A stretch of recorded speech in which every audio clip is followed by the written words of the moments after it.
Meus amigos, bom dia, boa tarde, boa noite.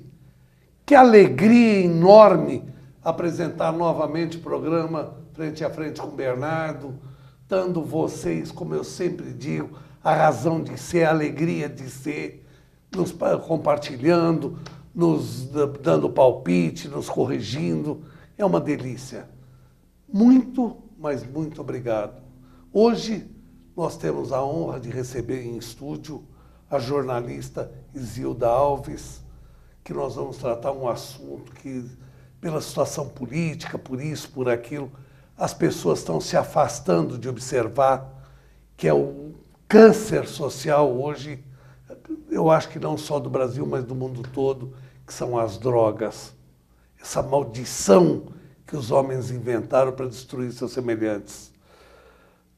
Dona Isilda, que honra, que alegria recebê-la em estúdio, poder falar um pouco sobre esse câncer, esse malefício da sociedade, que são as drogas.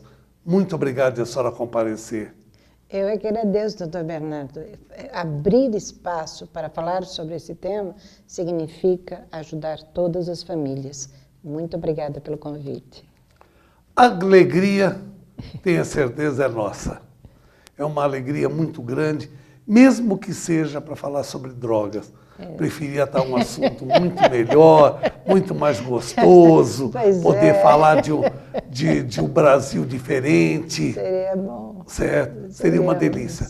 Mas eu acho que a gente tem obrigação de falar a realidade, falar a verdade. E trazer luz sobre essa escuridão. Como a senhora vê hoje as drogas em relação à população, tanto o pequeno, o médio, o adulto? Como que a senhora está vendo o crescimento das drogas? Eu estou cada dia mais assustada. Por quê? Como mãe, como profissional, como autora de um livro que retrata 12 anos de campanha de prevenção nas escolas de São Paulo, o Guerra pela Vida, que foi a campanha da Jovem Pan, eu só vejo crescer, eu só vejo impunidade. Eu só vejo, e é o que eu sigo diariamente, é o que eu leio, é o que eu pesquiso, é o contato que eu tenho com autoridades e com famílias, eu só vejo desgraça. Então, o que eu estou vendo hoje me assusta, porque eu, quando estava vindo para cá, eu estava vindo com uma menina linda de 6 anos e brincando de boneca com ela no carro. Nossa, que delícia. Delícia. Só que eu fiquei lembrando, quando eu desci do carro, eu fiquei lembrando que nas cidades pequenas, onde eu já passei, já tem menina dessa idade recebendo crack. Já tem menino dessa idade sendo cooptado, 6, 7, 8 anos, 9 anos, pelos traficantes para ser o distribuidor da droga nas suas cidades. E eu fico olhando e assim, me sinto completamente, quer dizer, enquanto eu puder ter voz, eu vou, e me derem oportunidade, eu vou escrever e falar contra as drogas, porque o que eu vejo é uma grande escuridão sobre esse assunto. Então as pessoas desconhecem que é um risco grande, porque é uma doença gravíssima, reconhecida pelo próprio Ministério da Saúde, que nada faz para combater essa epidemia, nós temos uma epidemia, e me assusta quando eu vou para os grupos de autoajuda, ouvir os familiares, e eles dizem, olha, aqui nós estamos atendendo criança de 8 anos que já está fumando maconha. E eu digo, mas como assim? Hoje o grande alvo do tráfico é justamente a criança. 8 anos, criança que experimentou maconha porque conheceu o coleguinha do condomínio, conheceu o coleguinha de escola, conheceu o coleguinha que ele estava na rua. Então hoje quem traz a droga para a mão dos nossos filhos são os coleguinhas cooptados pelo tráfico e que usam e que levam a droga para nossas casas. Então é assustador, porque é impunidade. Total. Total. O que eu vejo ainda um fator a ser agregado é justamente essa das crianças serem o alvo e depois a evolução das drogas, cada dia mais forte, cada dia mais forte. Antes, a senhora se recorda, na década de 70, 60 e poucos, existia aquele famoso baseado, que tinha 0,33% de efeito alucinógeno. Era quase nada. Se fumava, para ter um pouco de alegria e não era nada. Hoje nós temos a maconha sintética, que ela tem 47% de efeito alucinógeno. É uma coisa terrível. E partindo, evoluindo para o ramo da cocaína, esse maldito crack que está dizimando a nossa juventude pelo preço ínfimo e pela potencialidade da droga, caminhando, chegamos hoje a uma droga como o sais de banho, que é a coisa mais violenta que eu já vi na minha vida. E aí, para onde nós vamos? O que será o nosso futuro? Precisa vontade política para acabar com a droga, em primeiro lugar. Nós temos a Polícia Federal, que faz um belo trabalho, só que ela enxuga gelo, como todos nós que trabalhamos com prevenção faz. Por quê? Quando ela prende o traficante, vêm as leis e soltam. Fernandinho Beiramar, ele foi demonstrado, ele comanda o tráfico de cocaína no país de uma cadeia. Hoje todos os grandes líderes do PCC estão presos, eles não querem soltar. Não querem. Então o que a gente vê que são facções criminosas que dominam hoje as cadeias e dominam o tráfico. Eu, como coordenadora da campanha criada pelo seu Tuta, o presidente da Jovem Pan, Antônio Augusto Amaral de Carvalho, que eu durante 12 anos me deu a oportunidade de ir a 39 cidades, segunda a sexta, em cada dia numa escola, eu conheci, assim, eu fiquei estarrecida.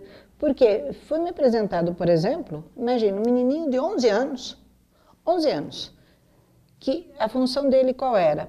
Ir para a porta dos bailes de funk, em Osasco, vender cocaína, de madrugada. E foi um acordo do tráfico com a mãe. E a mãe disse a esse garoto que se ele não trouxesse dinheiro todo dia, ele não entraria em casa, uma criança de 11 anos, e entregou para o traficante. Então, a história desse menino, e eu corri a ajuda desse menino, ninguém dizia que o Estatuto da Criança e do Adolescente não dava direito, me deixou assim, sem dormir durante noites, porque ele vendia droga. Quando amanhecia às 5 da manhã, ele ia para um bar, ele ia para um lugar em que ele pudesse esperar chegar às 6 da manhã, aí com o dinheiro ele comprava pão, leite, levava para a mãe, para ela abrir a porta e lhe dava o dinheiro. E na mesma manhã ele tinha que ir para a escola. E esse menino, quando eu conheci, lindo e inteligente, ele estava perdendo toda a escola e todo o aprendizado, porque ele já trabalhava com tráfico. E sabe qual foi a ordem que ele recebeu do tráfico? Você tem direito de matar quem você quiser. A arma está aqui. Ele ficava armado à noite. Eu denunciei ao Conselho Tutelar, denunciei ao Ministério Público, todo mundo dizia que não havia o que fazer porque a mãe queria assim. Então tira esse menino da mãe, pelo amor de Deus. Mas é uma conivência geral e ninguém quer. Ninguém quer pôr a mão no vespeiro quando se trata de criança. E eu já estou vendo criança de 8 anos, 9 anos, 10 anos já cheirando cocaína. As palavras não são minhas, são de quem já atende. E nós estamos perdendo. Agora, vai tratar onde? Não tem. Nós não temos infraestrutura. Não tem infraestrutura. Não tem para adulto, imagine para criança. E depois, essa criança vai ser recuperada como? Porque não é somente o tratar a doença, é o depois. É o depois. E o depois ela vai voltar para a mesma comunidade e vai ser obrigada a participar do tráfico. O juiz da Vara da Infância e Juventude, o doutor Eduardo Cortes Gouveia, ele me mostrou uma pesquisa que ele fez assustadora dentro da FEBEM. Hoje ele é o diretor, ele é o responsável pela área de juventude. É desembargador hoje, né? Ele é desembargador. Ele é amigo meu, Eduardo Gouveia. Pela área de Infância e Juventude do Tribunal de Justiça. E quando ele foi da FEBEM, ele me mostrou um estudo que me deixou muito assustada, eu até noticiei na Jovem Pan, que foi um fato. Quando a criança entra no tráfico, e ela é flagrada e levada para a FEBEM a partir dos 12 anos, ele começou uma questão de bom coração, solidário, dando uma oportunidade. Eu chamava os meninos e falava assim, porque o menino se transforma, assim, senhor, lá dentro é seu senhor. Então ele chamava e dizia assim, olha, eu vou te dar liberdade assistida, mas a cada semana você tem que vir aqui com a sua mãe. E ele começou a perceber que os meninos que ele soltava nunca voltavam. E ele mandou investigar. E os meninos chegaram no bairro, foram procurados pelos traficantes. O traficante disse, não, aqui não tem escolha, ou você faz ou você morre. Os que não aceitaram morreram. Essa é a realidade, quer dizer, impunidade total é o crime organizado hoje, dominando, tanto que nós temos as cracolândias, que são completamente fora da lei, e ninguém consegue dar jeito na Cracolândia, que assim, se existe inferno, aquilo ali ainda é pouco. Porque o que a gente vê ali são meninas grávidas, jogadas já sob efeito de crack, meninos de alta classe média. Os casos são terríveis, estão na nossa cara ali e ninguém faz nada. Sempre começa com o colega ou o parente. Ah, que legal! A gente não aceita nada de desconhecido. A gente aceita somente o que uma pessoa que a gente confia oferece. Muitas vezes começa com o próprio parente, com o namorado. Com certeza. E com o colega. Por isso que é certeza. muito importante conhecer os colegas do filho, levar para dentro de casa para saber com quem o filho está andando. Porque o menino que usa droga, que estiver andando com o filho da gente, ele não vai se importar com a gente. Ele vai ser exatamente o que ele é na rua. O nosso filho, se estiver experimentando, vai tentar disfarçar. Ele não. Então, observe bem com quem o seu filho está andando. E eu já vi cenas assim, estarrecedoras na campanha de advogada famosa de São Paulo, que quando soube que o filho foi chamado na escola, e o filho, porque o primeiro sinal vem da escola. Eu mostro isso no livro assim, muito claramente, com depoimento de mães, de dependentes, de profissionais. Quando o professor, a primeira vez que o professor chama, ele fala assim, alguma coisa está errada com seu filho.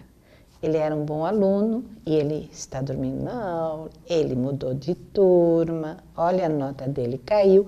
E tem muita gente que acha que o professor que está perseguindo. E aí a mãe foi chamada e foi dito para ela, ele era um excelente aluno. E ela o chamou e disse, o que está acontecendo? Ele falou, estou fumando maconha. Ela disse, então tá bom, você vai fumar maconha aqui em casa. Você vai trazer os seus colegas, não tem... Como se a casa fosse uma proteção e o vício não estivesse fora da casa. Consequência, daí 1 ano, ele chegou para ela e estava usando cocaína. Ela quase infartou, porque ela perdeu o controle sobre o filho e ele quase arrebentou a casa num surto. E agora, esse menino já foi internado, perdeu o futuro, estava num excelente colégio, foi internado já 5 vezes. E ele vive na Cracolândia. Então, veja, um menino brilhante, mas que se perdeu. Não há droga inocente. Não há. Não existe. Não há. Aquela bebidinha, sabe aquela história do pai que acha assim, você vai ter que aprender a beber em casa, porque alguém vai te oferecer? Desculpe, mas você está falando com quem? Com teu filho que tem quantos anos? Porque uma coisa que todos os dependentes, eu trabalhei com dependentes, levando dependentes das escolas durante 12 anos, de segunda a sexta.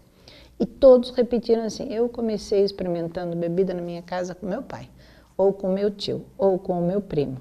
Então, o que eles aprenderam naquele negócio? Eles tinham 9, 10, 11 anos, que a lei não é para ser cumprida. Por quê? A lei é proibida até os 18. Se o pai não diz, não, você não, aqui em casa nós seguimos a lei, você não vai beber porque você não tem 18 anos, quando o coleguinha oferecer outra coisa, por que ele vai dizer não? Não, ele pode tudo. Ele pode, porque na casa dele ele pode. Sabe, quanto mais liberdade se der a um filho, mais a rua vai nos mostrar as consequências. Eu vou te pedir licença, Toda. porque nós temos que fazer um pequeno break. Meus amigos, é rápido, vocês sabem que o nosso break é vapt-vupt. Voltamos já.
Então, falei para vocês que era VaptVupt, já voltamos e vamos continuar conversando um pouco sobre os malefícios da droga. O que fazer para que nossos filhos não entrem nessa, que é um caminho sem volta.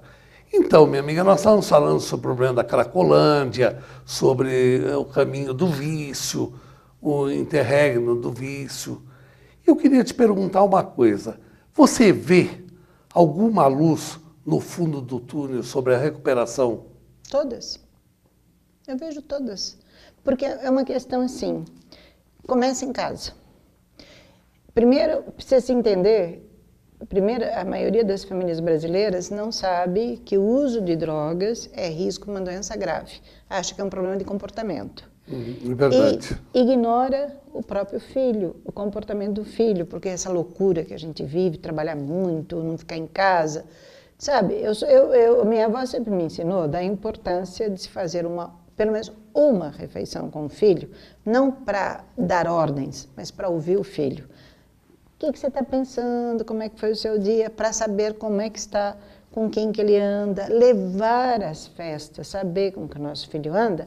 E na hora que houver uma mudança de comportamento, porque droga ele vai ver, e desculpa, é mentira dizer que ele não vai ver, ele vai ver na porta da escola, ele vai ver no banheiro da escola, ele vai ver no condomínio, ele vai ver na festa. Ah, mas meu filho tem 12 anos, com 10, com 12, com 13, ele vai ver. Ele saber que aquilo é um risco. E você perceber alguma mudança e imediatamente ter a confiança do seu filho, porque é uma regra conversar em casa, para poder ajudá-lo. Falar francamente com o seu filho, ler sobre drogas para o seu filho, porque a gente não pode esquecer o seguinte, hoje depois de 12 anos de campanha, eu não conheço um prédio, um condomínio, uma rua, um bairro, uma cidade que não tenha droga em São Paulo.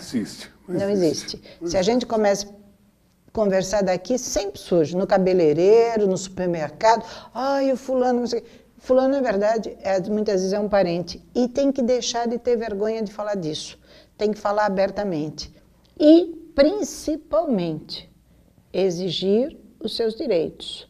Porque, se é doença, tem que levar ao médico. E que médico? Comece perguntando, comece vendo. E se não tem, mas faça um escândalo.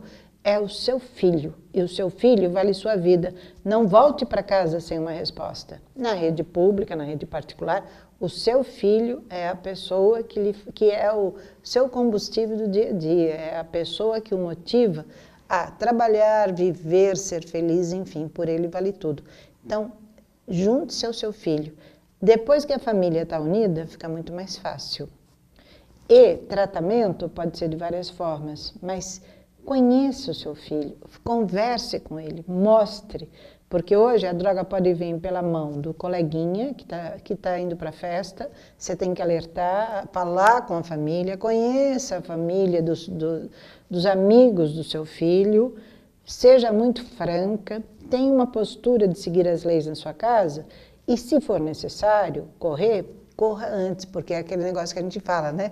Quanto mais cedo, mais fácil. O que não dá é como está acontecendo atualmente, em que os pais estão demorando até 2 anos para o filho permitir que ele descubra que ele está usando droga quando ele deixa a maconha lá no quarto.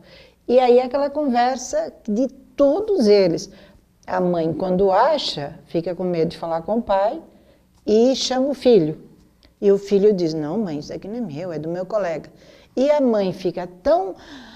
tira a atenção que esquece de perguntar para ele, mas escuta, na casa do teu colega não pode, e aqui pode por quê?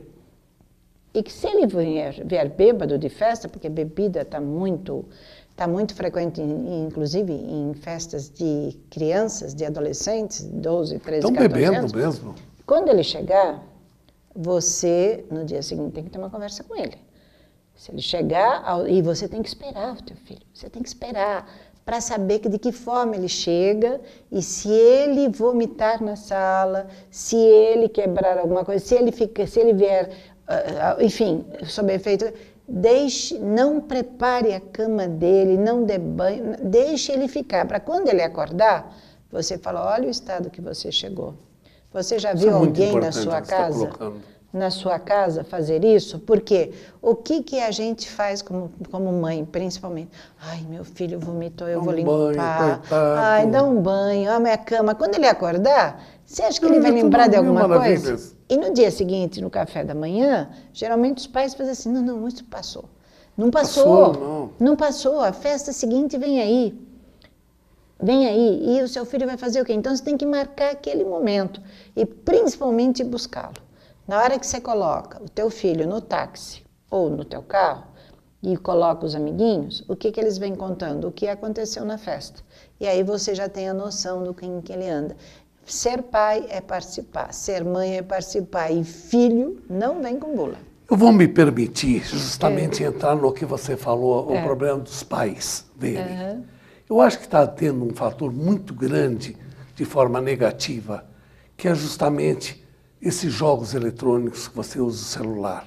Sim. Hoje eu tenho visto, eu morro de dar risada.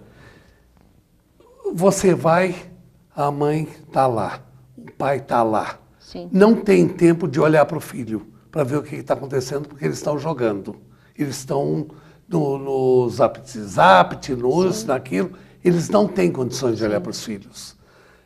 E aí você vai evoluindo. Você não tem. O que é tão necessário para ver uma criança? É justamente você participar, conversar. Hoje as famílias não se reúnem como antigamente, que era tão gostoso. Sentava a família toda, Sim. no domingo, almoçava, Sim. conversando. Hoje você não vê isso. Cada um de um lado e pronto.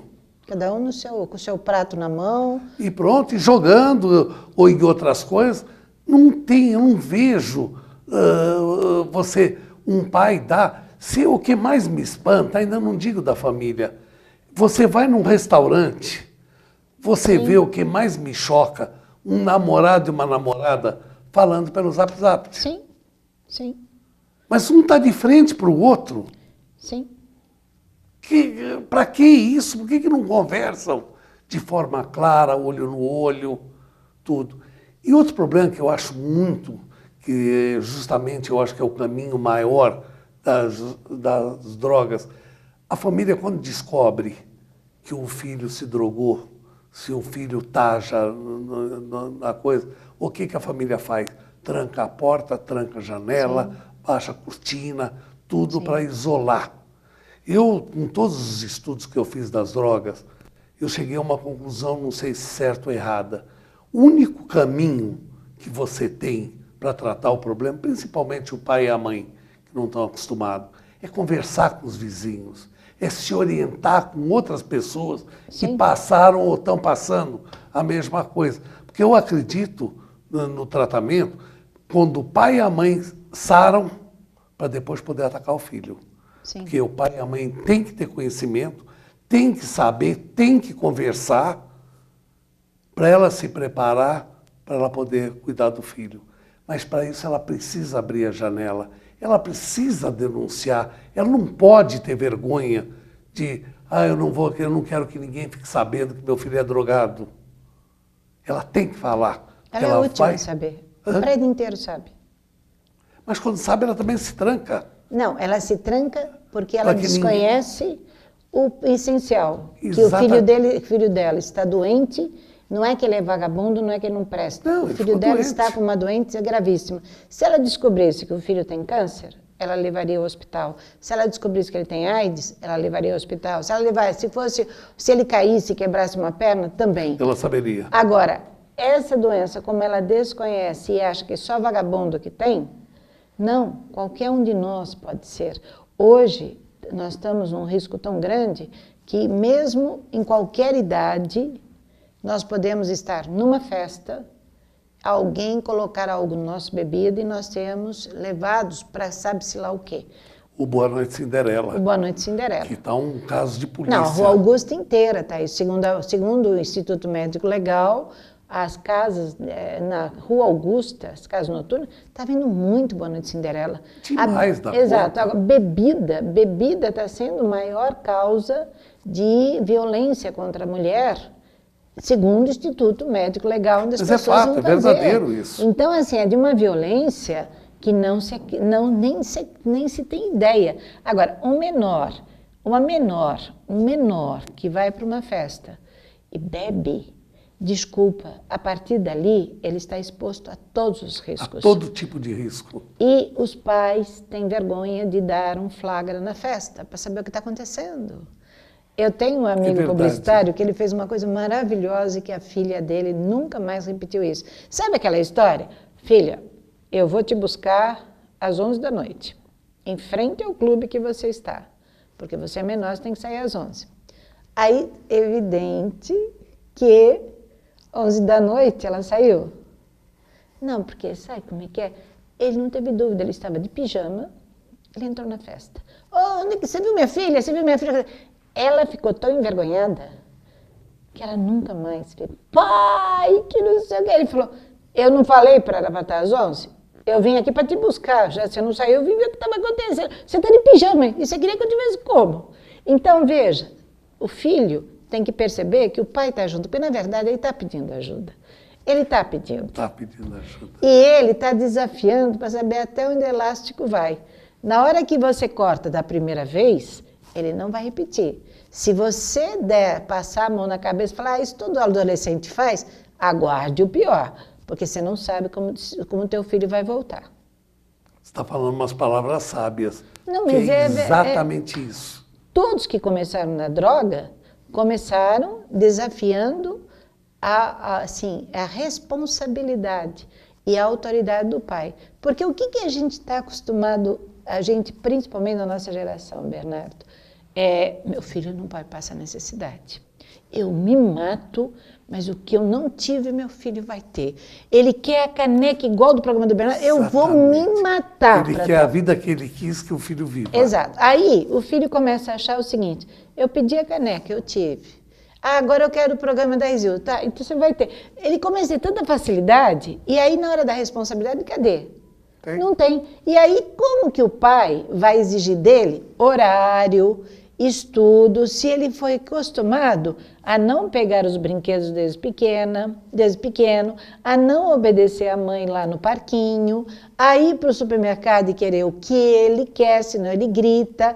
Começa com exemplos da família, participação. Então você não precisa estar com o teu filho 24 horas, mas quando você estiver com ele, você diz, não, existe respeito, eu sou sua mãe, não sou sua amiguinha. E eu tenho que te mostrar... Aqui sou eu. Não, eu tenho que te mostrar pelo carinho e pelo afeto, porque se eu não te mostrar, quem vai te mostrar é a rua. E a rua significa que você vai apanhar lá fora. E eu não quero isso. Você vai ser humilhado, você vai perceber que as pessoas não estão ao seu serviço. E você precisa conviver. E conviver é respeitar leis. Isso são coisas básicas que a gente vai ensinando. E pelo exemplo. Se um pai está com um filho no carro, que a gente vê muito na rua, e entra numa contramão, o que está ensinando para o filho? Faça o errado e corte o caminho. Né? Ele está com uma criança, ele não pode fazer isso. Então, veja, é o exemplo da família. Agora, a família precisa se unir nessa hora. E o pai e mãe têm que falar a mesma linguagem na hora que descobre que o filho está doente. Ninguém é culpado. Eles são vítimas da epidemia que está aí, porque hoje conseguir droga é mais fácil que conseguir um copo d'água ou um pedaço de pão na rua. É verdade isso. Eu tenho uma coisa que está me deixando triste. Essa conversa que nós estamos tendo está uma delícia, está extremamente esclarecedora, tudo, mas a televisão é implacável. O relógio fala mais alto e nós estamos chegando ao fim do programa. Eu queria que você falasse as palavras, as considerações finais, certo, sobre esse malefício. 3 coisas, como mãe, que eu aprendi nesses 12 anos de campanha. Primeiro, filho não vem com bula. E a gente precisa conhecer o filho desde pequenininho. Segundo, a gente é mãe, a gente não é amiguinha. Então, a gente tem que ensinar ao filho os limites. Se você tiver que entrar no quarto do seu filho, lembre-se, você tem todo direito, porque é você que paga a conta. E se você estiver desconfiada, é melhor você entrar do que a polícia entrar. Eu tenho casos de meninos que desafiaram o pai, plantavam maconha dentro do armário. Nossa Senhora! E o pai dizia, não, porque é meu filhinho, porque ele não faz, mas não faz. Até que um vizinho denunciou. E aí a polícia entrou e você como criminalista sabe, Bernardo, ali quando entra, já não entra pedindo licença. Pai algemado, filho levado para a FEBEM e o filho pedindo, pelo amor de Deus, pelo meu pai. Ele dizendo, o senhor é o traficante porque o seu filho é menor. Então, é melhor você descobrir do que a polícia, porque a polícia não vai lá, até ela vai ter que investigar. E ali não tem conversa. Então é melhor ele aprender pelo amor e dizer o seguinte, se você cumprir as leis, você é um cidadão e você vai crescer. Se você quer ir pelo caminho mais fácil, você vai quebrar a cabeça, como a maioria. Basta ver o que está na Cracolândia. Muita gente quis cortar o caminho para achar um negócio que é uma interrogação, felicidade. O que é felicidade? Ninguém é feliz 24 horas. Nós temos nossos problemas, nossas dificuldades, transtornos, isso faz parte do aprendizado. Se você der dificuldades ao seu filho, com carinho e com afeto, ele vai aprender que nem tudo é tão fácil e que ele precisa lutar pelo que ele quer. E aí não fica tão fácil aceitar o que o amiguinho está falando, porque é você mostrar, olha você e olha o teu amigo. E tem que avisar. Se souber, parto do seguinte, se eu souber que um amigo do meu filho, eu vou na casa da mãe e aviso. Ela pode me expulsar. Ela pode me expulsar, mas assim, meu filho andava com o seu, agora não anda mais, por causa disso. Você faz o que você achar correto. Eu não estou aqui incriminando seu filho, eu estou te alertando que ele precisa de tratamento. Que tristeza o programa acabar. Eu lhe faço, honestamente, eu ficava 2 dias conversando com você, porque está muito bom, você é muito inteligente. Muito obrigada. É uma delícia conversar. Meus amigos, o programa está chegando ao fim. Eu quero, em público, o livro que eu escrevi. Eu queria passar as mãos dessa amiga. Drogas, o início do fim, privilégio. E eu fico devendo meu livro, porque hoje eu vim de uma reunião, acabei deixando, mas eu faço questão de que você receberá o meu livro, Guerra pela Vida, eu queria te pedir, a campanha da Jovem Pan. Mais uns dias à frente, eu queria continuar essa conversa. Quando você ela quiser. Está muito esclarecedora. Eu acho que o nosso público merece, certo? Ter esse conhecimento, tudo. Gente, nós vamos terminar o programa. Eu quero agradecer demais. Eu queria chamar a Benassi Cosméticos, essa parceira que nós temos. Se você quer comprar cosmético barato, é lá. O resto está tudo caro. Está aí, olha, Benassi Cosméticos. Meus amigos, o programa está terminando. Que pena. Mas eu queria, antes de terminar, dizer obrigado pelo companheirismo.